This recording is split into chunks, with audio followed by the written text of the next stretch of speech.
નમસ્કાર દર્શક મિત્રો, તો જોઈએ આજના સમાચાર live 108 news Mehsana bureau agency Thakor પાસેથી। દેશની લોકશાહીનું મહાપર્વ એટલે ચૂંટણી પ્રક્રિયા દ્વારા વ્યક્તિ સ્વતંત્રતાના મતાધિકાર આપવાનો અનેરો અવસર, જેને કલંકિત કરનારા કેટલાક કિસ્સાઓ। ભરૂચ નગરપાલિકાના વોર્ડ નંબર 4 ની વાત કરવામાં આવે, વોર્ડ નંબર 4 માં આ એક બૂથ છે, અહીંયા મતદાન મથક છે। ખાસ વાત કરીએ તો મતદાન મથકની બહાર જ એક બૂથ ઊભું કરવામાં આવ્યું છે। તમે જોઈ રહ્યા છો મોટા ભાગે જે ભાજપનું કમળ છે એની ઉપર નંબર લખીને આપવામાં આવેલો છે। અહીંયા આચારસંહિતાનો સીધો ભંગ થાય છે।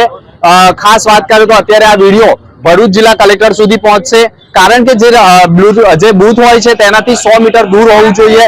આખું ટેબલ ઊભું કરવામાં આવ્યું છે અને ટેબલ સાથે તમે જોઈ રહ્યા છો ભાજપના કમળ સાથે નંબર લખાવીને આપવામાં આવે છે। આચારસંહિતાનો ભંગ હોય તેવું સ્પષ્ટ દેખાય છે। ક્યાંક ને ક્યાંક વાત કરવામાં આવે તો ભરૂચ જિલ્લા કલેક્ટર કચેરી માટે પણ આ એક તપાસનો વિષય છે। અત્યારે પણ એક ઈવીએમ મશીન સાથે ફોટો વાયરલ થતા ફરિયાદ દાખલ કરવાની કવાયત કરવામાં આવી છે।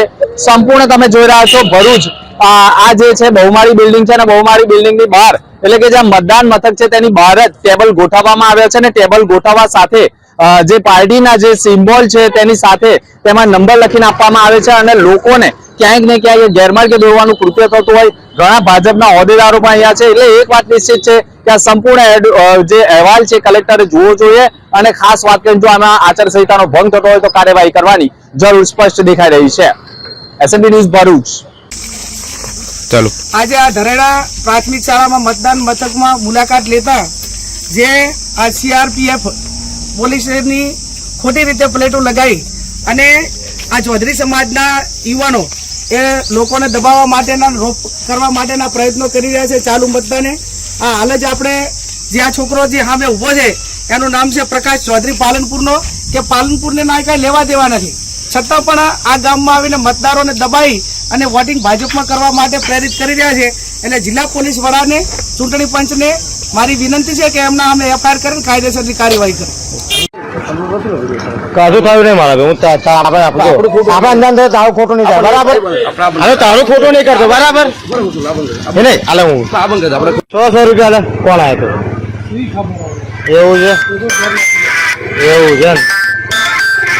ભાઈ ચાલી લાખ પૈસા પે કાલે ઓ ભાઈ લાવો 200 ટકા તો ઓ લુખા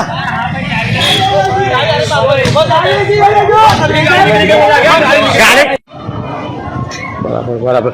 આ ભાજપના નેતા છે, બધા પૈસા વેચવા આવે છે। ભાવેશ સોલંકી મહાજુપા પટ્ટીમાં પૈસા વેચવા માટે આવે છે, બરાબર? આ ભાજપના બધા ભાજપૂતો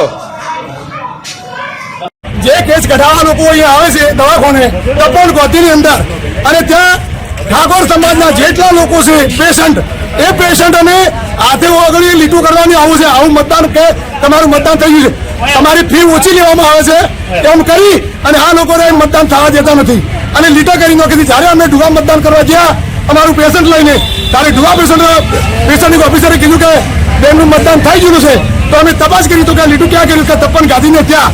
તો આવા આજ લગભગ 50 થી 60 લોકોને તપન ગાંધીના લોકોને આવા લીટા કર્યા છે અને એમનું મતદાન થઈ ગયા છે।